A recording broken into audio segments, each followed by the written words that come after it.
Nah, tantangan mubahalah. Nah, ini termasuk yang serius dalam konten kiai ini. Kita harus lihat kisah mubahalah dalam Al-Quran. Mubahalah itu adalah hal yang prinsip. Bukan hal yang biasa-biasa atau hal yang menengah yang bisa didiskusikan, diobrolkan. Al-Quran mengisahkan tentang mubahalah Nabi dengan orang musyrik. Al-Quran mengisahkan mubahalah Nabi dengan orang Yahudi. Al-Quran mengisahkan mubahalah Rasulullah SAW dengan orang Nasrani. Ini kan kaitannya akidah. Ini kalau kita kan masalah jadab ya. Masalah jadab itu. Saya kira kalau sampai dibawa ke level mubahalah ya. Dalam pandangan saya Kiai, over gitu. Logika saya begini. Kalau saya digigit nyamuk, cuma satu nyamuknya, cukuplah saya bekerja dengan satu jari tangan. Saya tidak harus memakai baygon, saya semprot semua seisi rumah ini. Kalau cuma satu nyamuk, lalu saya pakai baygon, itu terlalu membuang energi. Jadi kalau kaitannya dengan akidah, ya orang kafir masih benar dengan akidahnya, atau Ahmadiyah nih yang sekarang itu ya, masih belum belum ditentukan identitasnya, masih mereka mengaku orang Islam, masih ngotot begitu, ya masih mengakui ada Nabi setelahnya Rasulullah, tadkirah sebagai rivalitas Al-Quran, Al-Quran diacak-acak, ditafsir semaunya, baru kita temu bahala di situ. Tempatnya di situ. Kalau hanyalah masalah jadab yang bisa dibicarakan dengan secara ilmiah gitu ya. Kalau saya sampai salah menyampaikan, mungkin bisa jelaskan, bisa tegur. Kalau saya salah menduga bisa klarifikasi, kenapa harus mubahalah? Saya tidak takut, cuma saya ini merasa buang energi yang begini. Ya.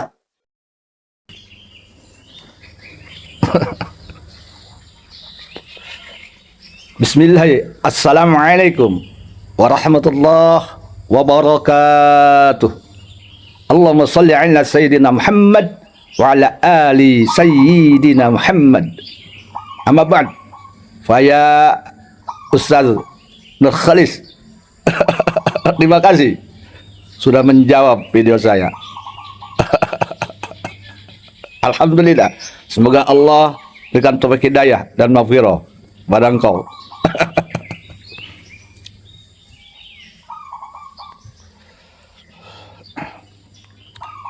Anda berkata dalam video bahwa Anda tidak menghakimi dan tidak mengatur.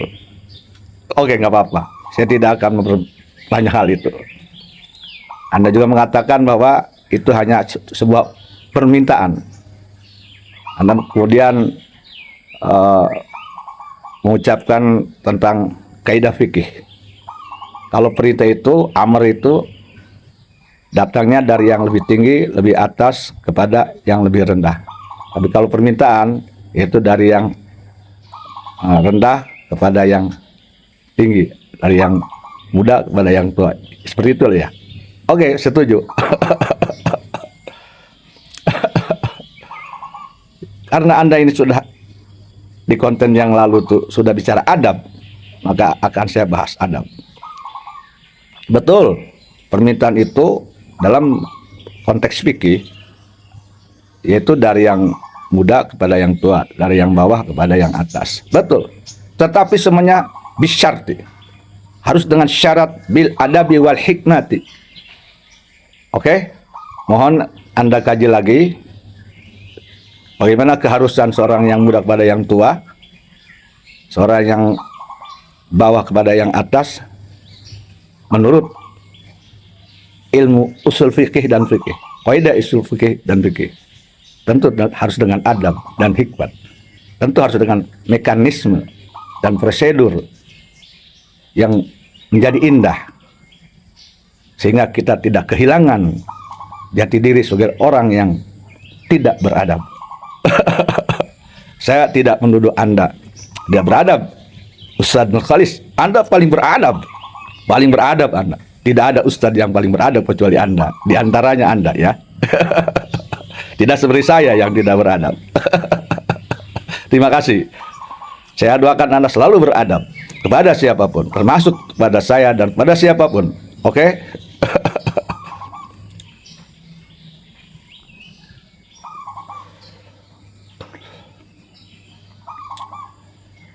Saya setuju bahwa segala sesuatu itu adalah taufik dan hidayah. Bagaimana taufik dan hidayah? Maka saya pun akan menjawab sesuai dengan paham Anda. Ketika saya merespon, mereaksi siapapun, maka itu pun tidak lepas dari taufik dan hidayah. Termasuk ke novel Al-Idrus, termasuk ke Anda, itu tergantung taufik dan hidayah. Maka saya awali dari tadi itu, semoga engkau diberi taufik dan hidayah. Selesai. Kalau bicara taufik hidayah, orang bodoh kelas SD pun sudah tidak bisa berkata apa-apa. Saya tidak akan mengatakan Anda dengan teori ngeles, tidak. Hanya saya setuju dengan taufik hidayah. Ini nanti pemirsa bisa maklum, ya, ketika seseorang bicara taufik dan hidayah, sudah maklum. Nggak usah santri ya, orang bodoh pun sudah tahu. Kalau seseorang sudah bicara tergantung taufik dan hidayah, sudah tahu semua kelas apa orang tersebut, ya, bagaimana orang tersebut, kualitas keilmuan dan intelektualnya, keilmuannya.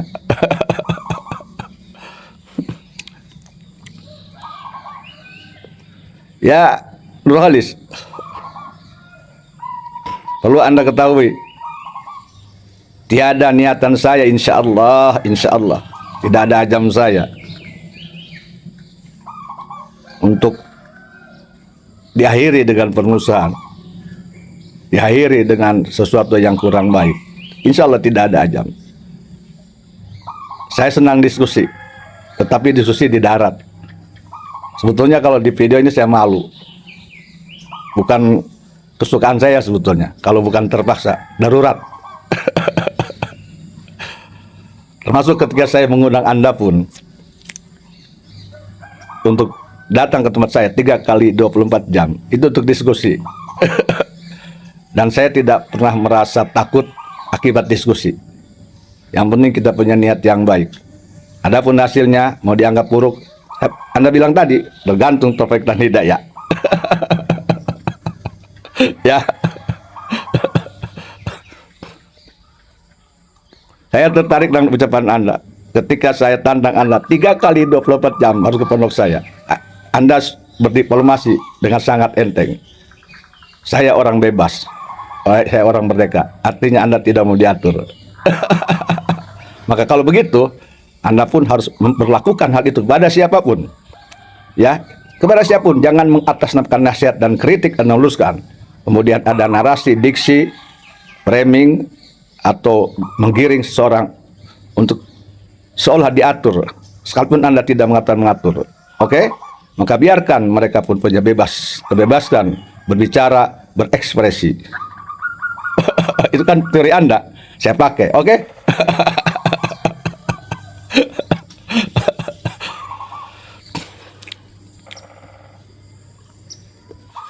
Ada yang membuat saya tertarik.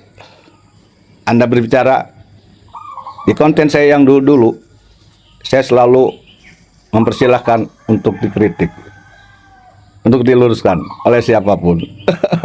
Bagus, alhamdulillah. Anda lapang dada, keren.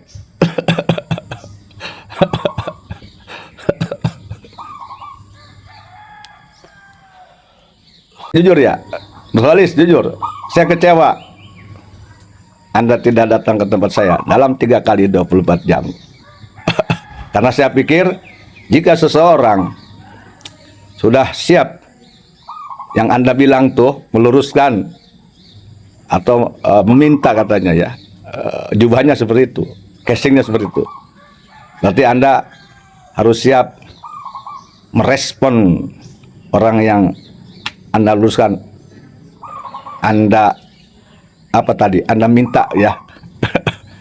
Artinya ketika ada yang 3 kali 20 jam harus datang, kalau menurut saya itu untuk menjelaskan, untuk membuktikan bahwa semua yang Anda katakan terhadap situ benar, bukan dari suudon, tapi hasil dari sebuah fakta. Anda harus siapkan berani datang 3 kali 20. Tapi nggak apa-apa. Kalaupun Anda tidak mau datang dengan alasan Anda orang merdeka, orang bebas, saya hormati itu. Tapi saya cukup tahu Anda siapa. Ya, nggak apa-apa, nggak masalah. Silakan orang bebas. Hai orang bebas, silakan. Orang mereka silakan. Nggak masalah.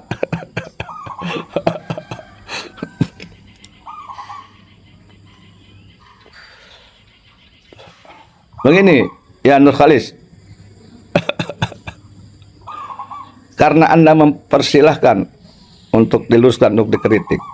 Kali ini saya akan mengkritik Anda. Saya akan minta pertanggungjawaban ucapan Anda. Apa? Anda mengatakan tentang jazab. Di situ Anda jelaskan tentang jazab. Yang pertama, jazab adalah ketarik sehingga hilang kesadaran. Dua hal itu yang saya catat. Jazab ada pertama ketarik, yang kedua hilang kesadaran. Lagi-lagi nih, sebetulnya saya kurang suka, males, tidak mood membahas tentang tasawuf, tentang jazbah di video. Tapi karena Anda tidak datang, terpaksa di saya. Ya, terpaksa. Jangan bilang saya tidak tabayun ya. Jangan bilang saya ini memperpanjang masalah, jangan ya. Karena Anda sendiri yang nantang. Bukan nantang ya. Anda sendiri yang mempersilahkan untuk dikritik. Sementara Anda tidak mau datang tempat saya, otomatis saya kritik lewat video. Tidak berniat memperpanjang. Hanya karena keadaan, sikon, ya, situasi.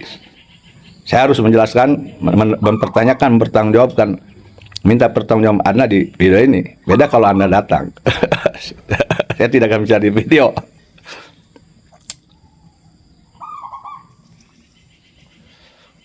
Terkait ucapan Anda yang harus Anda pertanggungjawaban kepada saya dan pada seluruh kaum muslim-muslimat, menyangkut definisi jazab. Anda mengatakan adalah ketarik. Maka saya akan bertanya kepada Anda, mohon sebutkan nama kitab dan pengarangnya yang mendefinisikan, melogoti, mensyariati jazab dengan ketarik. Ya, mohon, siapa ulamanya, kitab apa? Ya, yang mengatakan jazab itu ketarik. Dan jazab itu termasuk fi'il apa kalau fi'il? Oke. Pertanyaan kedua, ketarik oleh siapa? Yang ketariknya siapa? Jelaskan. Jangan oleh asumsi Anda, tapi oleh kitab, referensi kitab yang jelas. Itu bukan pendapat Anda, oleh kitab. Ya.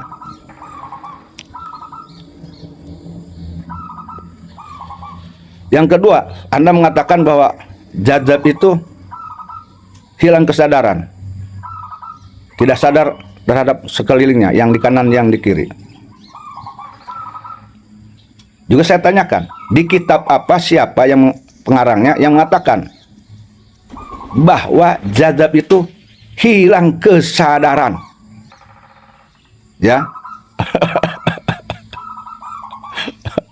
Karena yang saya tahu, kalau hilang kesadaran itu seperti halnya orang yang pingsan atau orang yang kesurupan, itu boleh dikatakan terkategori hilang kesadaran. Tolong sebutkan ya. Jangan tidak. Kitabnya jelas, jangan samar, jelas saja kitab apa, siapa nama pengarangnya, dan bagaimana bunyinya. Dua pertanyaan saya.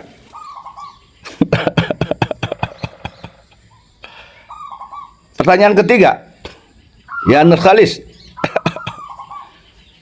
apakah engkau sudah pernah merasakan jazab itu sendiri atau belum? Tegas saja.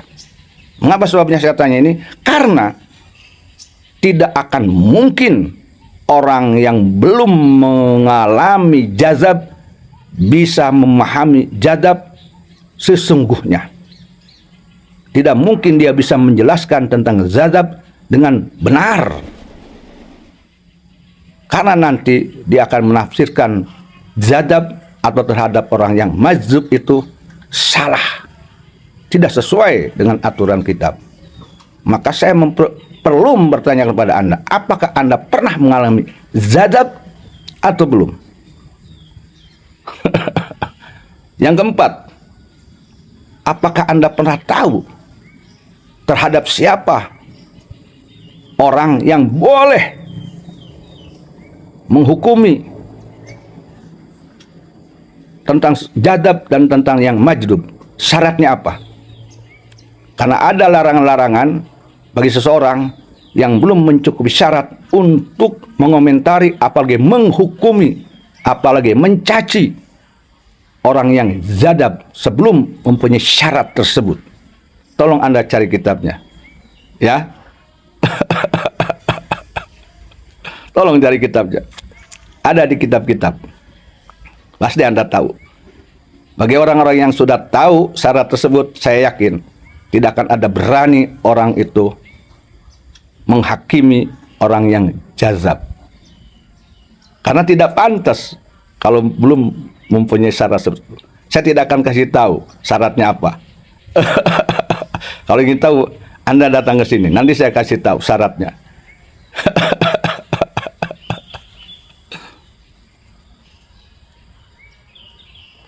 Atau saya kasih tahu aja.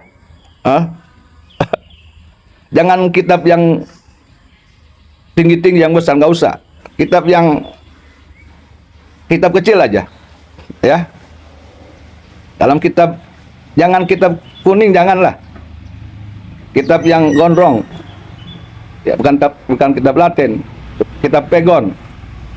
Ya, ketika saya dulu mesantren di guru saya,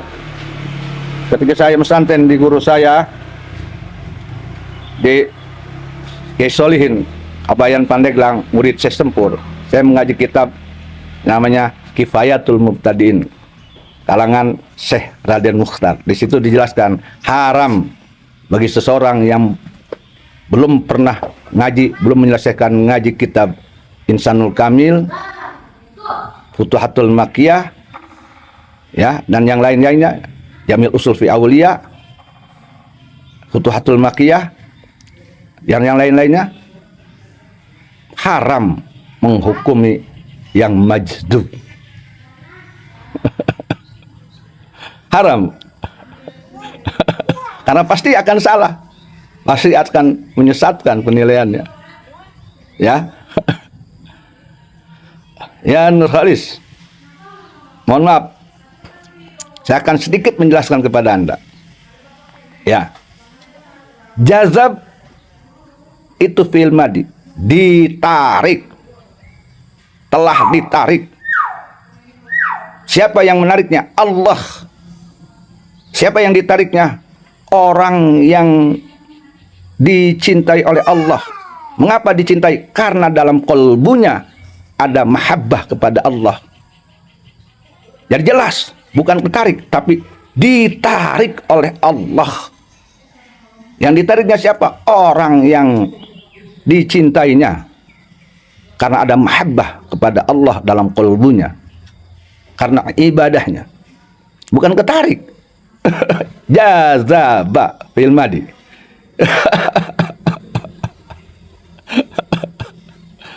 Jadi salah, bukan ketarik. Tidak jelas kalau ketarik. Ketarik siapa? Kenapa ketarik? Kok ketarik? Kayak tidak disengajakan. Ketarik kayak tidak disengaja. Yang kedua, majdub atau jazab, orang yang majdub, orang yang jazab, tidak hilang kesadaran, Nurhalis. Dia sadar, dia tahu siapa di depan, siapa di belakang, siapa di kanan, siapa di kiri. Dia mendengar pembicaraan siapapun, tetapi dia tidak bisa melawan kudrat iradat Allah ketika Allah melakukan kudrat iradatnya, sekehendak Allah terhadap orang tersebut. Dia sadar, tetapi dia tidak mampu melawan. Semua yang dikeluarkan itu, ucapan apapun, itu adalah kudrat iradat Allah. Dia tidak mampu melawan. Walaupun sebetulnya dia juga tanda tanya, mengapa lidahnya berkata begitu, mengapa tangannya bergerak, mengapa kakinya bergerak. Dia tanda tanya. Jadi dia sadar, bukan hilang kesadaran. Ya Nurhalis. Makanya saya katakan, Anda pernah mengalami jazab tidak? Kalau Anda pernah mengalami jazab, yakin 1000% saya yakin Anda tidak akan mengatakan hilang kesadaran.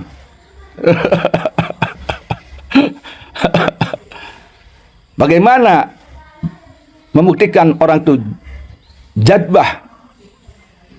jadbahan atau benar jadbah minallah?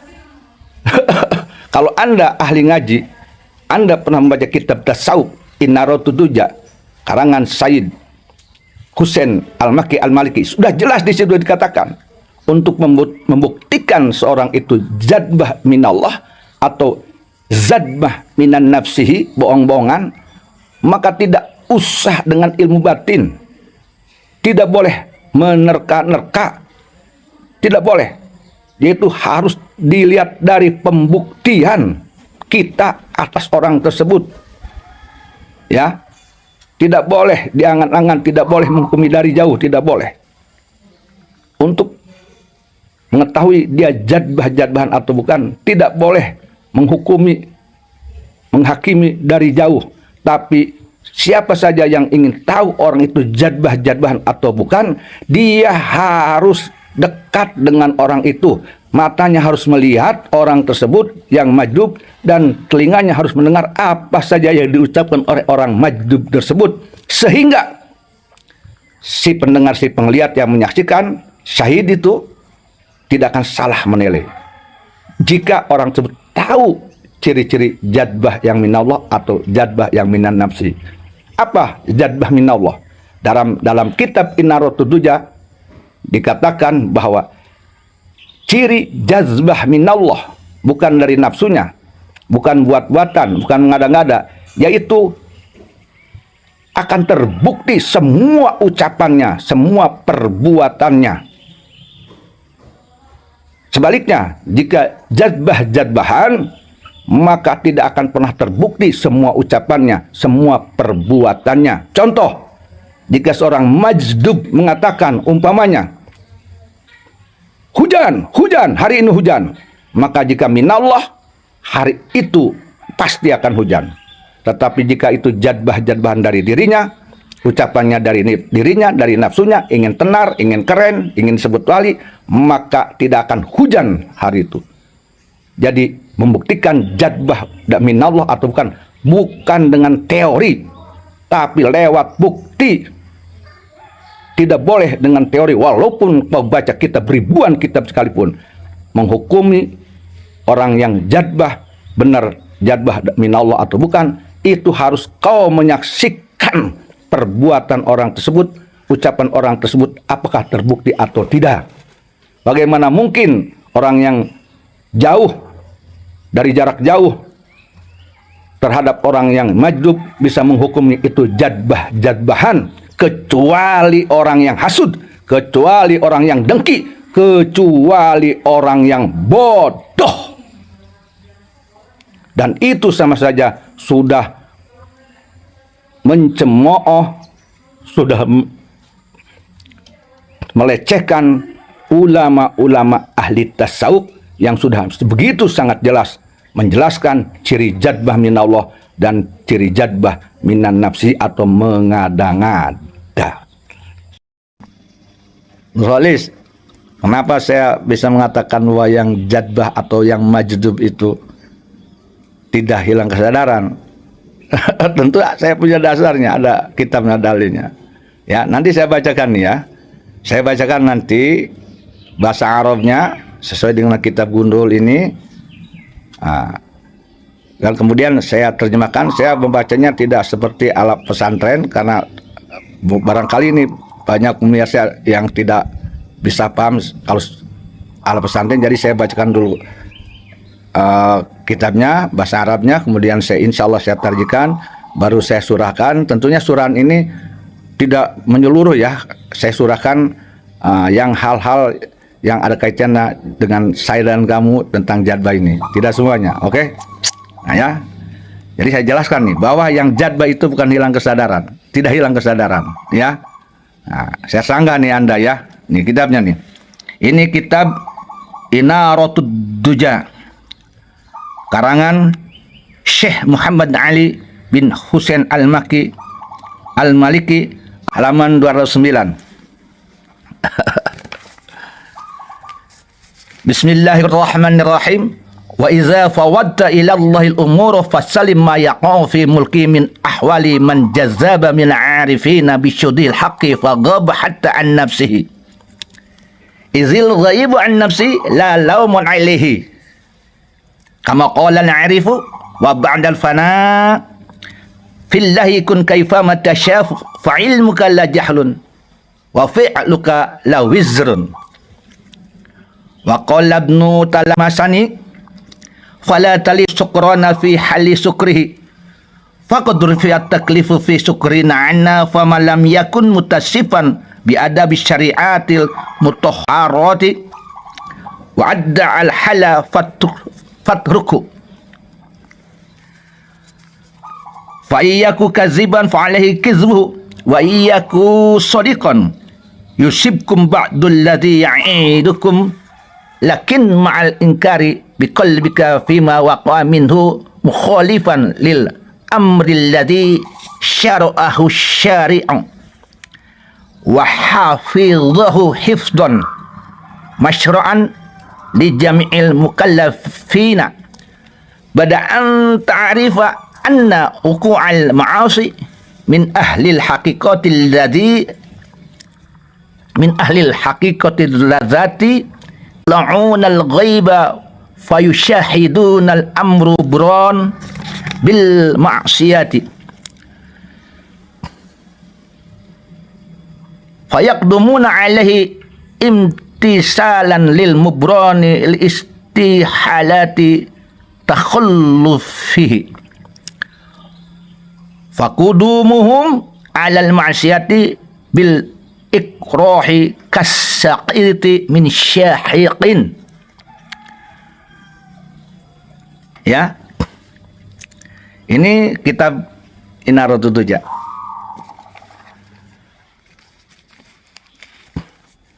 Mengapa orang itu jadi jazbah?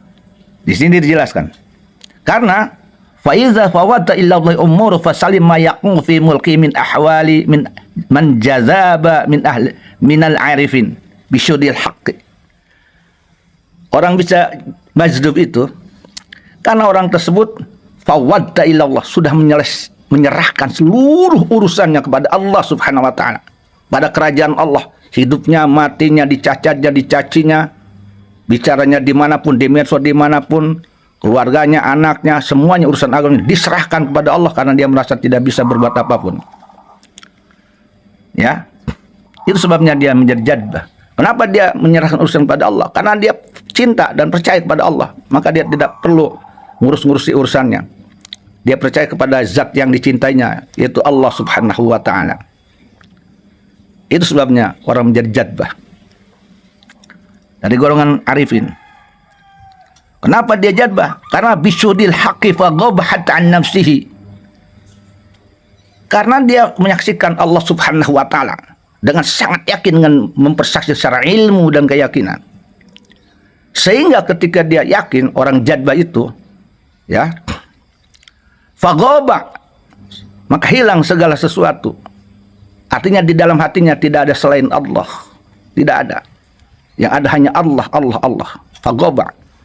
Hatta an-nafsi, terhadap dirinya pun dia tidak pernah mempunyai iroda apapun. Dia tidak punya iroda kecuali irodanya diserahkan hanya kepada Allah. Maka izil ghaibu an nafsi lalaumun alaihi, tatkala orang tersebut telah menghilangkan sesuatu yang ada di dalam dirinya, yang berkaitan dirinya, diserahkannya kepada Allah Ta'ala, lalaumun alaihi, maka orang tersebut tidak boleh dicacat. Nah, di sini kita bahas faghaba, maka hilang. Hilang itu bukan hilang kesadaran.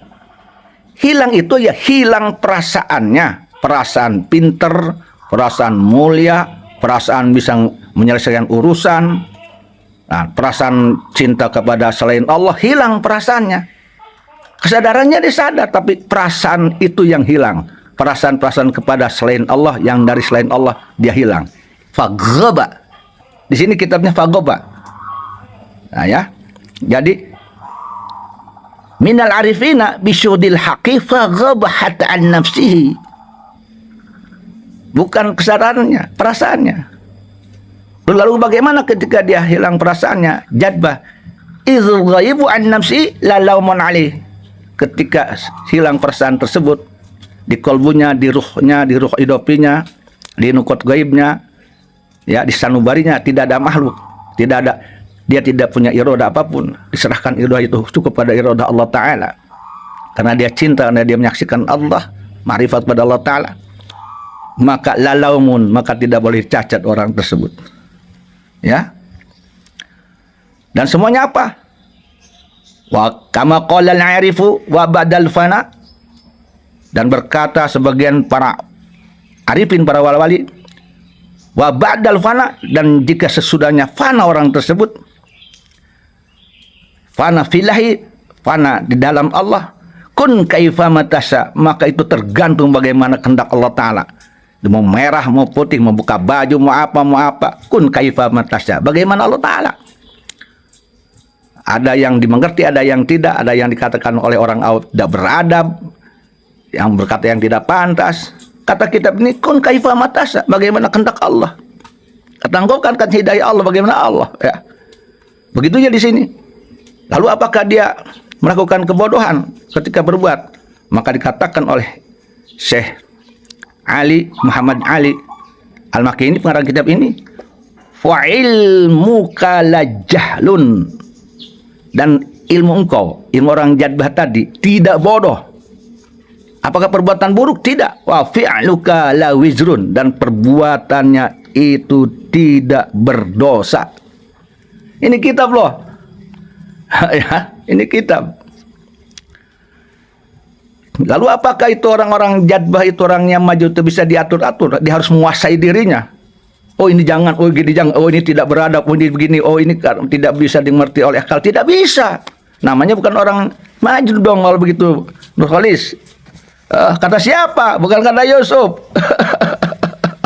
Ini kata kitab. Dengarkan. Faqudumuhum alal ma'siyati bil ikrohi kasaqiti bil syahiqi. Nah, dan terhadap orang-orang yang ahli hakikat, mereka itu menegakkan sekalipun ada kemaksiatan, dipandang oleh orang itu ada maksiat menurut orang awam, ya. Kenapa terjadi? Bil ikrohi, karena dia terpaksa. Ya, terpaksa. Kenapa terpaksanya? Karena itu dia ditarik oleh Allah Ta'ala. Terpaksa. Dianya terpaksa, ditarik oleh Allah Ta'ala. Tidak bisa berbuat apa-apa. Sedang ditarik oleh Allah Ta'ala. Lidahnya digerakkan oleh Allah, mau bicara apapun. Tangannya digerakkan oleh Ta'ala. Mau bergerak apapun, mau buka baju, mau telanjang kayak. Dia terpaksa, dia sadar, maka dia merasa terpaksa. Artinya tidak bisa melawan. Ya. Dan orang terpaksa itu, kata kitab ini, kata Syekh Ali Al-Makki Al-Maliki ini, kenapa? Gimana katanya?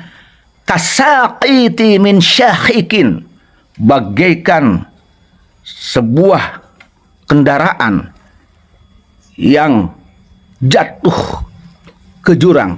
Kendaraan kan ada remnya. Dia rem, si supir itu sudah ngerem. Udah direm, sudah. Tetapi karena jatuh ke jurang, dari atas ke jurang, rem itu tidak berfungsi, kalah. Nah, artinya orang yang jadbah ini, dia sadar, dia tahu kenapa saya telanjang, kenapa saya mau mengatakan ini, waduh gimana ini, dia tahu, dia sadar, tetapi tidak bisa ditahan karena kalah oleh kudrat iradat Allah. Ini dalilnya ya Nurkhalis. Jadi jangan bilang Anda kepada yang maju itu harus ada etika, ada kata-kata yang pantas. Tidak bisa. Anda ngaji dari mana? Itu menurut Anda melawan kitab ulama-ulama tasawuf, kitab ahli tarekat.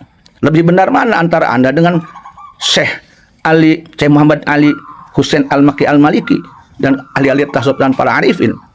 Ya, ini saya kritik loh. Ya maaf nih, saya punya dasar kitabnya. Makanya di sini kan sudah dijelaskan. Jangan hukumi orang-orang yang majdub. Ya, jangan. Dan tidak boleh pula kita menghukum orang itu jadbah-jadbahan majub. Jangan. Kecuali engkau melihat langsung orang tersebut dan mendengar langsung ucapan. Kalau tidak, jangan, haram engkau. Nggak boleh engkau. Nggak boleh kita ini. Ya, jelas nih di kitabnya. Tidak boleh dicacat. Ya. Idzil ghaibu an nafsi la lauma alaihi, tidak boleh dicacat. Ya, la'ala wala balwa. Tidak boleh dikatakan itu sebuah keburukan, sudah boleh, nggak boleh. Baca kitab Mafakhirul Aliyah dan yang lain, ya. Nur Khalis, mohon maaf nih. Ya, mohon maaf nih. Ya. Jadi jangan menghukumi. Kalau kita belum membaca kitab-kitab tasawuf, banyak kitab tasawuf, ya, yang saya katakan tadi, dan kita pun belum bertarekat, kita belum mengalami jadbah itu sendiri, jangan pernah coba-coba menghukumi orang-orang yang jadbah dan ahli tarekat. Boleh Anda mengatakan itu salah, tapi tanyakan kepada Allah, apakah Anda menuduh salah itu juga benar? Belum tentu, ya. Oke, maaf nih, ini saya bicaranya di video jadi susah menjelaskannya, yang agak malas juga karena ini akan panjang sekali pembahasannya. Kalau siapapun dia yang ingin tahu andai kata saya ini jadbah atau jadbah betul, silakan Anda datang ke pondok saya, sehari-hari tinggal dengan saya, Anda akan tahu nanti saya ini jadbah atau tidak, ya. Bukan berarti saya ingin dibenarkan, enggak. Tapi kalau Anda ingin tahu jadbah yang benar dari bagaimana, yang tidak benar bagaimana, Anda harus tahu orang yang lihat langsung orangnya dan mendengar. Berarti Anda harus datang dulu dong ke sini. Baru Anda tahu saya ini bohong atau tidak. Tapi kalaupun Anda sudah saya jelaskan ini, masih tetap aja ada oknum-oknum yang nuduh saya macam-macam, monggo pertanggungjawabkan nanti oleh Anda kepada Allah Subhanahu wa taala. Anda tanyakan lagi pada ahli tarekat, ya. Bagaimana tentang orang yang majud, tentang yang jadbah? Bagaimana ketika kita mencaci orang-orang yang jadbah? Bagaimana ketika kita sudon menuduh buruk terhadap orang yang jadbah? Padahal Anda sendiri bukan ahli tarekat, bukan ahli kitab, dan tidak pernah merasakan jadbah, dan Anda belum pernah melihat langsung orang tersebut ketika jadbahnya itu. Jangan pernah Anda sombong atas diri Anda. Takutlah kepada Allah Subhanahu wa taala. Kita harus takut kepada Allah Subhanahu wa taala. Dan saya tidak pernah mengklaim diri saya ini benar, tidak. Tidak pernah mengklaim diri saya ini suci, tidak. Nah, insya Allah saya serahkan semua urusan saya kepada Allah Subhanahu wa taala. Semua urusan, apapun itu, dunia, akhirat, agama, ya, menguasai diri saya atau tidak pun saya serahkan kepada Allah. Kalau saya tidak bisa apa-apa, saya iradah saya hanya saya serahkan pada Allah. Biarkan hanya iradah Allah taala dan kudrat Allah taala yang mengatur diri saya. Saya tidak mempunyai iradah. Iradah saya hanya satu, saya cinta kepada Allah dan saya harus takut kepada Allah Subhanahu wa taala, dan saya harus dicintai oleh Allah taala, tidak dibenci oleh Allah taala. Hanya itu. Demikian, ya. Nanti kita jelaskan lagi. Oke. Makanya Nur Khalis, saya ajak Anda ke gubuk saya ini. Maksud saya akan jelaskan ini kitabnya, ya, begitu. Ya, saya kira ini cukup, Nur Khalis. Ya. Sayang Anda tidak menjelaskan alamat Anda secara lengkap. Apalagi kalau Anda menyampaikan HP kepada saya. Kalau Anda tidak berkenan ke tempat saya, katanya Anda ada niat, tapi nggak tahu kapan. Tapi saya hargai niat Anda, keinginan Anda itu. Kalau Anda belum jelas kapan ke gubuk saya, tadinya saya ajami biar saya yang ke sana. Saya bukan siapa-siapa. Saya bukan orang besar, orang tinggi, orang berilmu. Saya bukan. Saya orang kere. Kalau kata guru saya ama Harun Kuranten, ya, aing ora jema busikil cenah ge. Jadi saya ya nanti akan datang kepada Anda. Anda orang hebat, nanti saya datangi. Insya Allah, ya, insya Allah. Jika situasi dan kondisi di gubuk saya dan yang lainnya ada luang waktu, insya Allah, insya Allah. Kalau saya tahu alamat Anda, saya tahu nomor HP Anda, mungkin suatu ketika tanpa pemberitahuan saya akan datang ke sana, ya.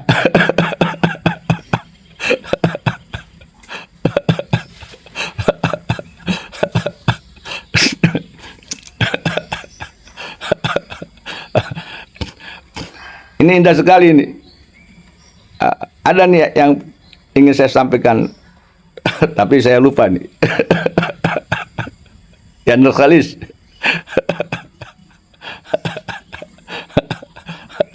Ya udahlah, cukup sampai di sini. Semoga Anda diberi taufik dan hidayah, diberi ilmu yang bermanfaat, ya.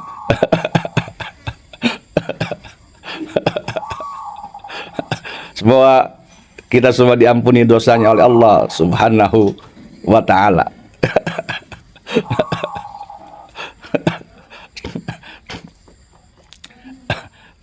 Anda boleh berpendapat, silakan aja. Walaupun ada sesuatu pendapat yang menurut saya tidak pas, tapi tidak perlu saya jelaskan di sini. Makanya saya ingin ketemu Anda langsung. Banyak sekali yang ingin saya kritiki dari Anda, paham-paham Anda. Banyak sekali sebetulnya. Makanya saya ingin bertemu di darat. Hanya saran saya yang terkalis, kalau bisa jangan sekali-kali kita merasa paham kita, pemikiran kita benar. Ingat, barangkali ada paham yang lebih benar daripada kita. Oke? Jangan pula sekali-kali kita berprasangka menuduh paham orang lain salah kecuali saya. Jangan sampai seperti itu. Termasuk saya kepada diri saya. Saya khawatir teringat beberapa ulama kita mengatakan jangan sampai nauzubillah min dzalik kita semua seperti watak iblis. Anna khairum minhum. Aku lebih hebat, lebih pintar, lebih benar pahamku, sehingga aku berani meluruskan siapapun. Aku berani mengkritik siapapun karena aku benar, karena aku pintar, aku cerdas. Masya Allah, tabarakallah. Hati-hati. Yuk kita hati-hati dengan ketakaburan yang tersembunyi di dalam diri kita. Selamat Nurhalis, mohon maaf lahir dan batin. Saya Yusuf Al-Mubarak, Ponpes Deket Al-Mubarak, Cinangka, Serang. Ya, menunggu Anda kapan. Ya, tentang mubahalah, saya bahas ya. Oke, setuju. Ya, asal muasalnya turunnya mubahalan karena perbedaan akidah. Betul. Tapi saya akan tanya kepada Anda, mana kitabnya, mana ulamanya yang mengharamkan adanya mubahalan selain akidah? Yang kemudian saya tanya, jika memang mubahalan harus akidah, saya tanya kepada Anda, silahkan Anda kritik tuh Rizik Syihab yang pernah mengajak mubahalan terhadap orang-orang yang menuduhnya dia melakukan chat mesum dengan Firdausen. Mengapa Rizik Syihab itu mengajak mubahalan? Padahal itu bukan akidah. Saya katakan sekali lagi, bukan akidah. Bukan akidah. Coba Anda luruskan tuh Rizik Syihab. Mengapa persoalan bukan akidah mengajak mubahalan? Si Indonesia dengan sangat jelas, bahkan dia sudah melakukan kalimat mubahalahannya. Anda luruskan kalau Anda memang ingin mengkritik seseorang. Tolong, berani tidak Anda meluruskan Rizik Syihab? Ya? Oke? Kalau betul Anda seorang ingin yang meluruskan, kata Anda Gus Muhabib, kalau di mata Anda itu harus diluruskan, dikritik, Anda coba, saya tantang Anda untuk meluruskan, mengkritik Rizik Syihab yang mengajak mubahalahan terhadap siapapun yang menuduhnya chat mesum dengan Firdausen. Itu bukan persoalan akidah. Bagaimana Nurhalis? Oke? Wassalamualaikum warahmatullahi wabarakatuh.